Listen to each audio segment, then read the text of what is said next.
All right, today's Workforce Energy Management series is focused on boss burnout and how you're not only depleting yourself, but you're depleting your team. That energy goes outward, and we know that when we don't feel good, people kind of suck more.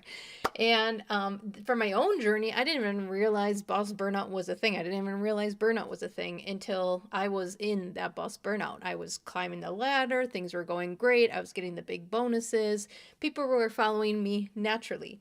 But then suddenly, it just became a drag. I would sit in the parking lot not wanting to go in. I didn't want to go into the next meeting on my calendar. I would go home and just be completely drained, have no energy left for my family. And then that started to spill over even more into my team. Then they would want more decisions. And I just wanted to be left alone. They would want some answers. And I didn't want one more distraction. It felt like there was always a line out my door.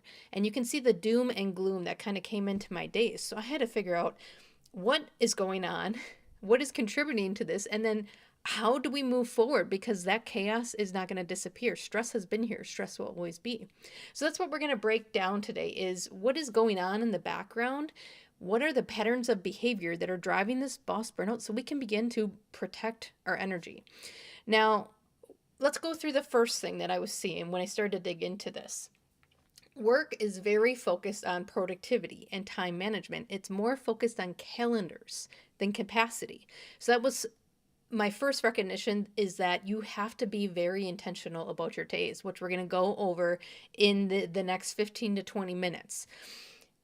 I also had to realize that I wasn't misperforming or underperforming. I was depleted.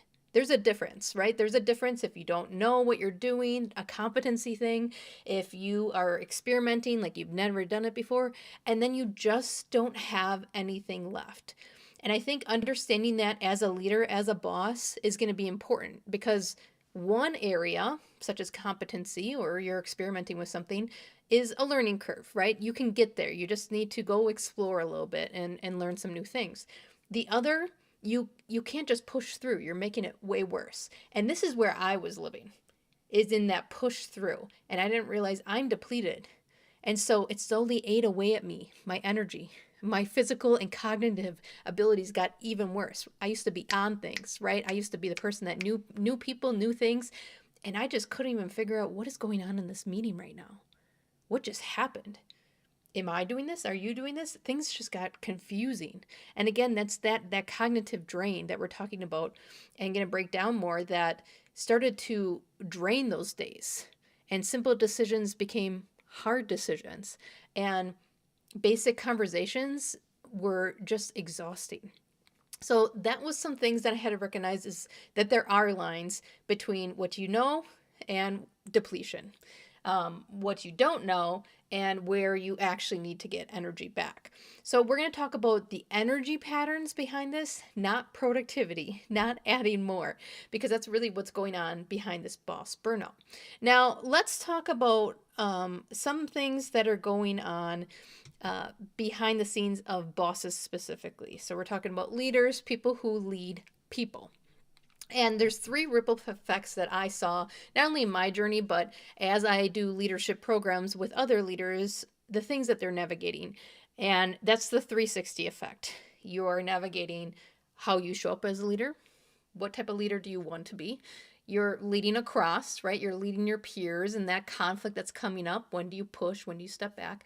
You're leading upward, which is one of the more difficult things. It takes time. It takes gaining that confidence of when you should speak up and when you should maybe just leave it alone. And then, of course, downward.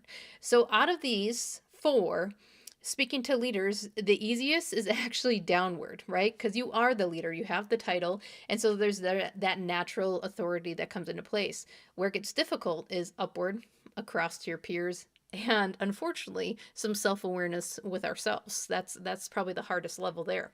And so there's some ripple effects happening across these four. The first ripple effect that you are seeing that becomes a pattern of energy drain is the emotional leakage of others, and no recovery time after that. Have you ever had a time where someone comes to you with a quick question, and now you're aware of a problem that has nothing to do with you? It has nothing to do with your team or department, but you know it's happening. that's energy, that's that emotional leakage that is now in your backpack. Or you hear about something that another leader did on your team, like a peer. So we're talking about the lacrosse people now, and they mishandled it, right?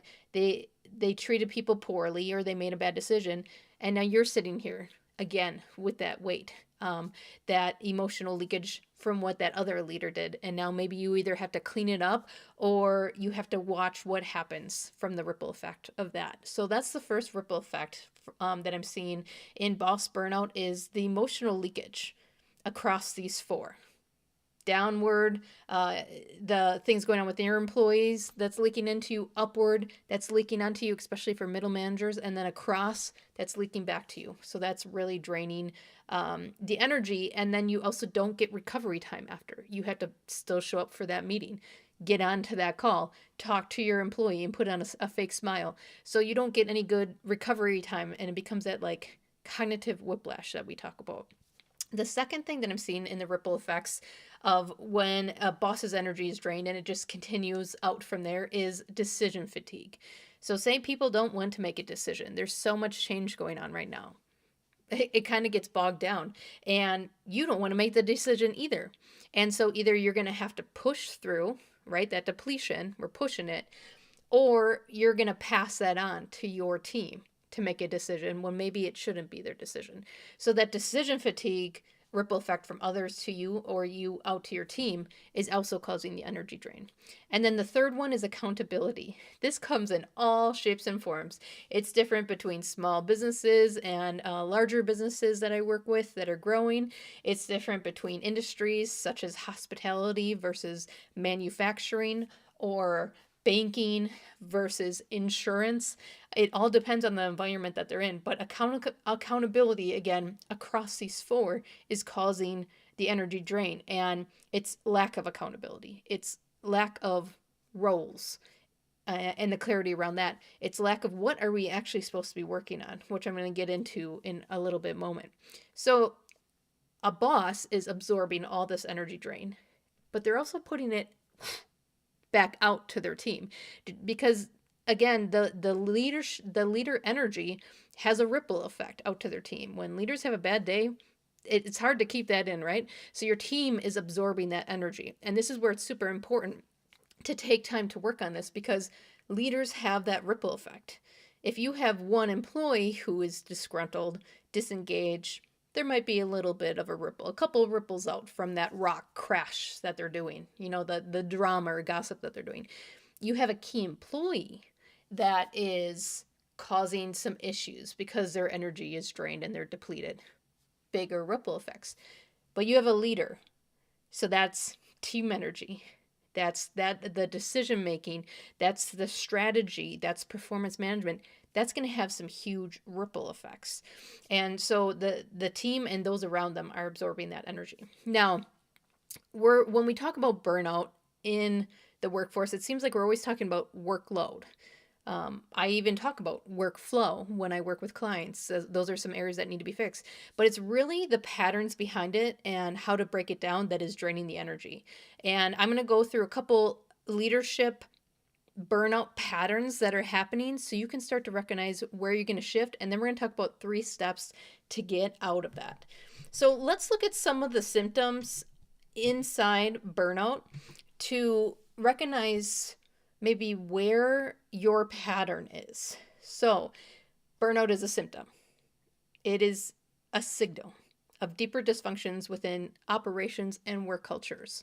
So as you can see in this graph, we have a couple different things going on in the background. Some root causes: workload imbalance, poor communication, lack of role clarity, like we were talking about, team distrust, absent of recovery time, right? We're moving from one thing to the next, not even getting a second to think, misaligned cultures, and then that lack of autonomy, which goes into that over controlling when there's too much chaos. So when we break down leader burnout, what these root causes are going into, what the leader is specifically doing, is over functioning.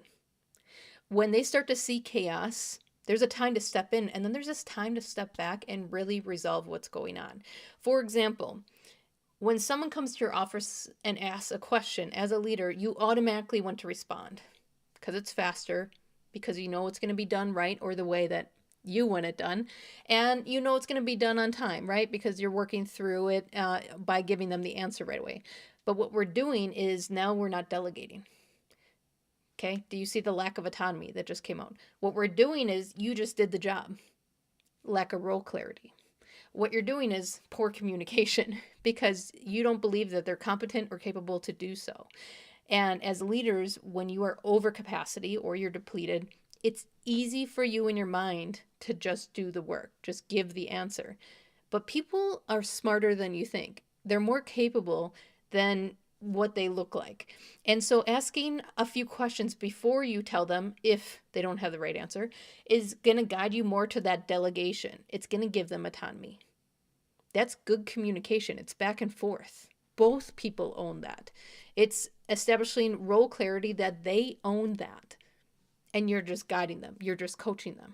You're there to remove the hurdles. You're there to guide the compass, the sense of direction forward. You're not there to do all their work. And a story I like to tell in programs is there was a small business that I was working with. It was only a 20-person team. And I was brought in because they were being micromanaged. The team was not getting along. And the owner was stepping in way too much. They were micromanaging everything. There was an autonomy. There was poor communication because the owner knew everything and not the team who was supposed to be executing it.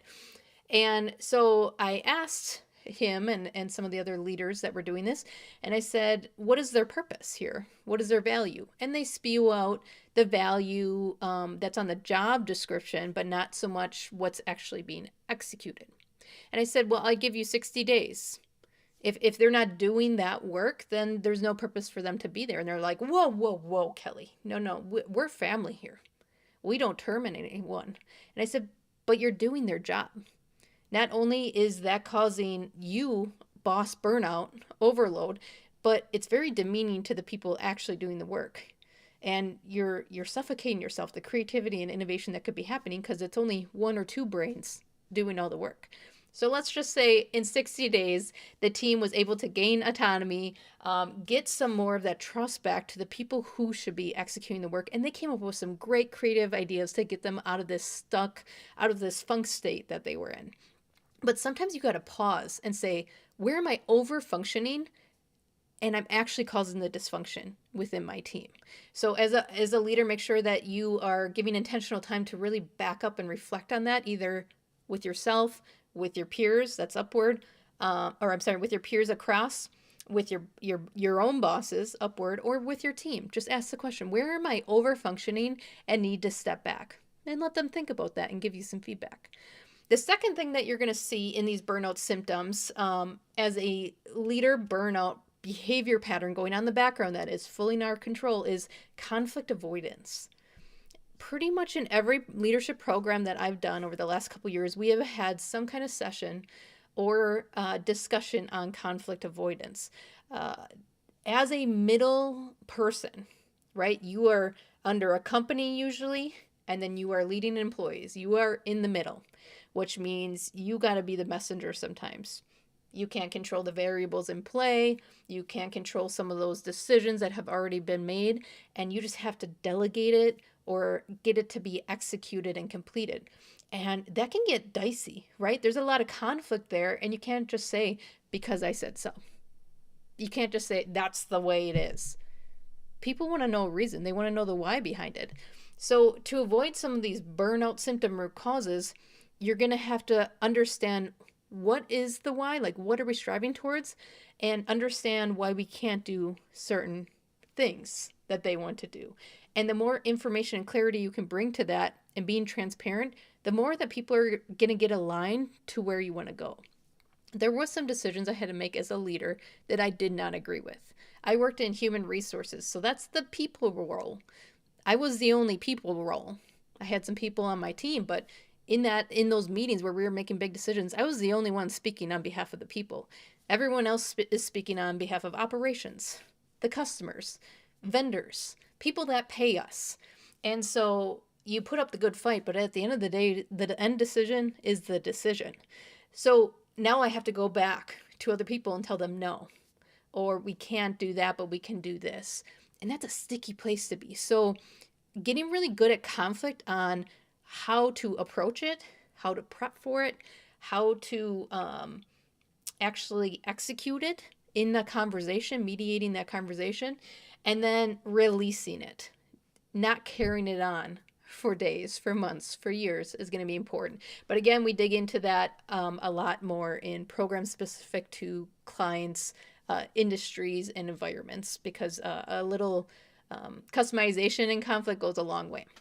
Now, the third pattern that I'm seeing that's contributing to a lot of these symptoms and root causes is reactive urgency. I had a leadership group recently, and I said, okay, let me take everything off your plate. Let me pull everything off. I want you to pick one thing you want to work on right now that you would be passionate about, that you think would have a big impact on your team. What would that be? Not one. Not one person could answer that. I had 13 middle managers, so pretty high up there on impact on a team, and they couldn't tell me what they would want to lead their team on if they had time, if they had a budget, if they had room to lead them somewhere. And so I want us to back up a moment in our meetings, in our performance management, in some of these strategy conversations, and ask, what are we doing? And that might be a really blunt, and that's how I say it as a third-party consultant sometimes, is what are we doing? Because we keep doing more, but is it of value? Is it of impact? And sometimes we're just always so urgent to respond that we don't even know where we're going. Everyone's kind of lost in the woods on their own path. So when we get back to this leadership compass of being really aligned to where we want to go, you can answer that. And it might change throughout the year. That's adaptability. We're building that agility in today's changing world. So getting rid of constant distractions, really aligning our meetings to where we want to go, and the performance and actions of all the team is going to help that. So that's the three patterns I'm seeing that is contributing to these root causes, and you're seeing them as a burnout symptom, is overfunctioning, right? Where are you overfunctioning? Stepping up when you should be stepping back. Conflict avoidance. Are you working on healthy conflict? And that can be done through leadership coaching or leadership programs, but getting really good at conflict conversations gets a lot of that dust out of the rooms, those elephants in the rooms, and we can start to get toward the things that we need to work on and the conversations we need to have. So conflict avoidance. And the third one was reactive. Everything's an urgency, and that's why we're in this survivorship mode. So really understanding where you're going, removing the waste and the distractions is going to guide you forward. Now, let's go through the 3 steps. So when we leave programs, we're doing like 6 to 8 sessions at a time, and we only have 20-ish minutes together right now. So let me give you some practical tips, some steps to protect your energy so that you can begin to navigate these in a moment here, a conversation there, a decision tomorrow, a take my lunch today type of moment. So the first step you're going to want to do is, where are you leading from? Where do you want to lead from? Again, if I asked you that question, what type of energy are you putting out there to your team? Well, you could probably answer that. But the harder question is, what type of energy do you want to put out? So I'm creative. I love change. And in that, sometimes I actually leave some of my team behind because I'm moving too fast. I'm losing them along the way. So how I want to lead is, I want to innovate, but I want to make sure that everyone's along for this adventure. So I need to change how I do some of my actions, how I do some of my meetings, how I do my strategy throughout the year, how I'm interacting with them so that they have enough information to make decisions at a pace that I can also feel comfortable with. So step 1 is, where do you lead from? That's self-awareness. Are you leading from depletion? Okay, we need to work on some capacity things with you. Are you leading from fight, flight, or freeze? Or that survivorship mode, always urgent and reactive? All right, let's work on intentional days. Taking some time to really focus on your calendar slots, blocking off from people and distractions. Or do you feel pretty good about your leadership energy? All right. Well, how can we make that a ripple effect, right? How can we make sure that other people feel excited to make decisions and they're not carrying that emotional leakage and they feel comfortable with giving accountability and receiving accountability feedback. So, where do you lead from? That's step 1, giving time to that. Step 2 is shift from doing to directing. This is a difficult transition and transformation for all levels of leadership. Emerging leaders and supervisors are stuck in the trenches.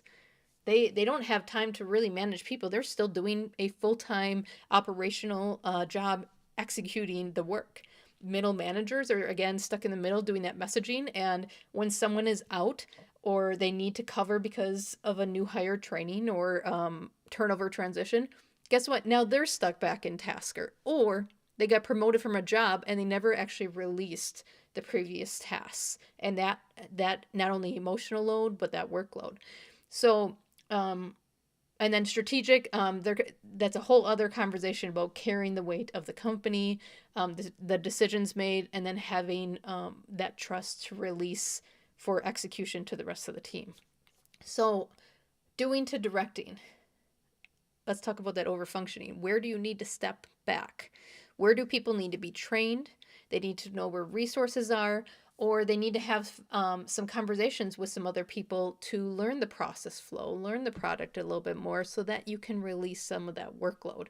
Right now, we are holding things so tight as leaders because we want to make sure it's done and it's done right. But in the process, we're depleting ourselves. So that is 100% in your control, is moving from doing to directing. And just be very intentional about what are those steps. So say Jimmy and John need to take over this task that you constantly have to do, and really it should be their job through role clarity. Okay, let's set up some training sessions to sit with them. Let's have some follow-up sessions so that they know that you're still a resource if things go a little haywire. And then guess what? You get to release that task. You're not the doer anymore. You get to direct and focus on the hurdles and the challenges of the team versus the tasker. The third one that we're gonna talk about is this. The third step is, yeah, you took step 1, the self-awareness. Yeah, you took step 2, doer to director, but you have that compass and sense of direction now. Where do you want to go? What boundaries do you want to set? Does that mean when you have asks of you and people who are constantly requesting more work, how do you redirect them? Do you say things like, oh, can we revisit that tomorrow? I'm in the middle of something today. Hey, our load or our priorities are a little different this quarter. Can we revisit that next quarter? What are you going to say? What boundaries are you going to set so that you can continue this journey? Boss burnout happens over time. You push through another week, you push through another quarter, and suddenly your days just seem different. You've lost that passion. You've drained all the energy that's left that you don't want to do it anymore. Unfortunately, I'm having more conversations with leaders who don't want to lead anymore than leaders who want to lead. I think the common phrase that I hear is, why would I want to do more with less? And so we want to make sure we have that compass and sense of direction so that we can maintain this energy, not only for ourselves, but what we put out to our team after we take those first 2 steps.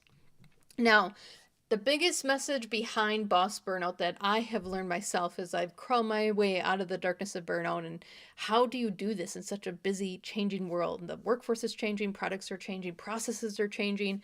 How do you keep up? It's about becoming an aligned leader so that whatever comes your way and changes hits you and bounces right off. You know how to navigate that change, and if you don't know how, you have energy enough to figure it out. And when you become more of that aligned leader, those behavioral patterns that we just addressed this session is going to be in a healthy way instead of a push through. This is not super sustainable way.